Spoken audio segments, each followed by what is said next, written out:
Sir మీరు ఏ job లో duty చేశారు సార్? నేను బోర్డర్ సెక్యూరిటీ ఫోర్స్ లో యాజ్ ఏ కానిస్టేబుల్ గా జాయిన్ అయ్యి యాజ్ ఏ ఇన్స్పెక్టర్ మినిస్ట్రియల్ గా రిటైర్ అయ్యాను. 2021లో 31 సంవత్సరాల సర్వీస్ కంప్లీట్ చేసి రిటైర్ అయ్యి వచ్చి అసోసియేషన్ గురించి తెలిసి వెస్ట్ గోదావరి జిల్లా అసోసియేషన్ లో జాయిన్ అయ్యాను.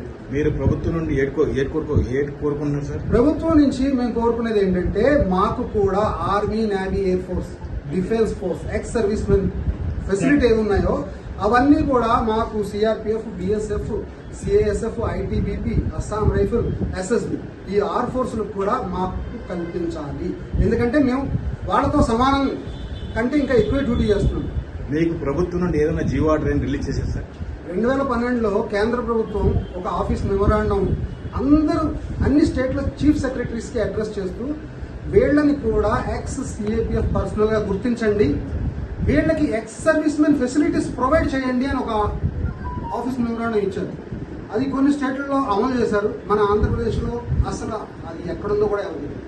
అందుకనే మేము కోరుకునేది ఏంటంటే చీఫ్ సెక్రటరీ గారి దగ్గరికి వెళ్ళి ఆ ఆఫీస్ మెమోరాండం పైకి తీసి మేము ఇంతమంది ఉన్నాం, మా స్టేట్లో ఒక 50,000 మంది, 25,000 మంది ఉన్నాం, మాకు కూడా ఒక కార్పొరేషన్ ఏర్పరచండి, లేదా ఆల్రెడీ ఆర్మీకి ఉన్న కార్పొరేషన్తో మమ్మల్ని కలపండి. మీరు ప్రభుత్వం నుండి ఏడు కోరుకుంటున్నారు సార్?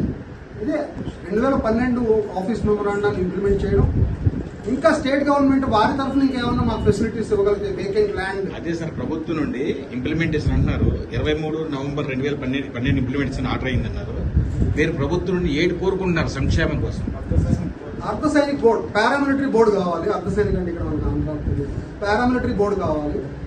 మేము పారామిలిటరీకి వెళ్ళామంటే అందరూ బిలో పావర్టీ లైన్, అంటే ఒక మిడిల్ క్లాస్ పర్సన్స్ అయి ఉంటారు. అందరికీ వీళ్ళకి ల్యాండ్ లేని వాళ్ళకి కనీసం ఒక 5 ఎకరాలు, వాళ్ళతో పాటు సమానంగా మాకు కూడా 5 ఎకరాల స్థలం, పొలం ఇచ్చేటట్టు, ఇల్లు స్థలం లేని వాళ్ళకి ఇల్లు స్థలం ఇచ్చేటట్టు, ఇంకా పేద 10,000 పెన్షన్ తీసుకునే వాళ్ళు ఉన్నారు, వాళ్ళకి రేషన్ కార్డు ప్రొవైడ్ చేసేవాళ్ళు.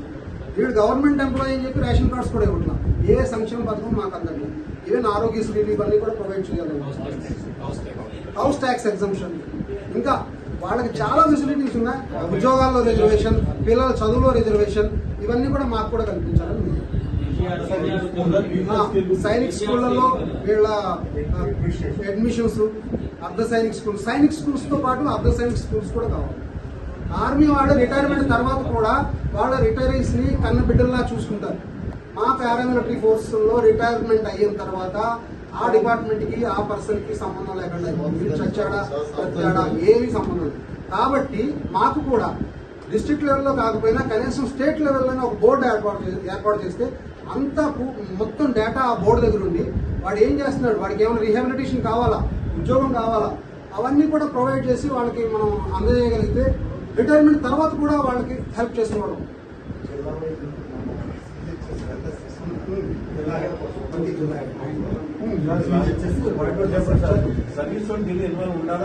సర్వీస్ వాళ్ళు as per BSF act and rule అయితే అసోసియేషన్ ధర్నాలు